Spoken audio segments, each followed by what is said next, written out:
It's one of the biggest issues of our time. 1 in 4 of us will experience mental health problems at some point in our lives.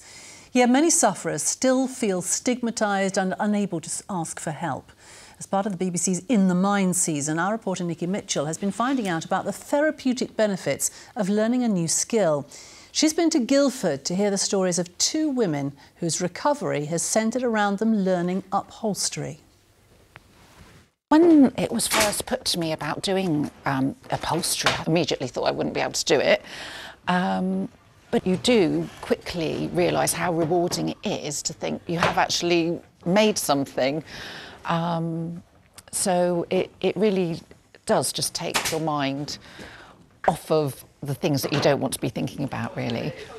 Tony Mitchell doesn't want to be thinking about the debilitating anxiety that's plagued her throughout her life and in every job she's had.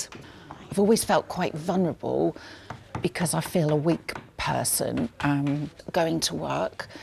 The panic and the anxiety would increase with every customer that came through the door, and I would either hope that I'd have an accident or something, or that the building would have burnt down overnight so that I wouldn't have to put on my Oscar-winning performance of the happy, bubbly Tony. Eventually, Tony had a breakdown. Because I had a mortgage and couldn't pay that. I didn't know where I was going to live with my children, but just stuck my head in the sand, really. With support from her local council and the Oakleaf Centre here in Guildford, Tony's making good progress. But while her anxieties have been lifelong, Sue Kirk's story shows how mental health problems can strike anyone at any age. My husband died suddenly on the 9th of December 2001 at the age of 52. My whole world was turned upside down. Things got worse and worse and worse. I couldn't sleep. My head was so full of what was about to burst. Literally, that was a feeling I had. I started self-harming, cutting myself and all sorts of things, overdosing on sleeping tablets and that sort of thing. What I put my son through was absolute hell. Rock bottom for Sue, who's become known as the Queen of Cushions here at Oakleaf, was being arrested for dialing 999 repeatedly. Both she and Tony have attended confidence classes here at Oakleaf as well as upholstery courses.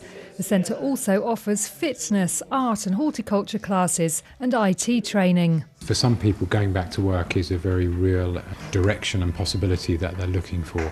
For others, it is about keeping them well and keeping them functioning and working and living in society and not being isolated, being part of that community and making a contribution to that community. Sue's contribution is making cushions to sell at Guildford's Farmers Market and fundraising for Oakleaf. So that's a finished product. I'm really proud of myself. And Tony is now the proud owner of a part-time job here, funded by Sport and Comic Relief. My job here now is just to assist with customer work and assist new starters when they first come in and they're terrified. It really could sort of prepare me even more for the outside world, as it were. 2 courageous women who are willing to speak out about their mental health problems, and they were talking to Nikki Mitchell. Now, if you've been affected by the issues raised in Nikki's film, you can get more information by heading to bbc.co.uk/inthemind.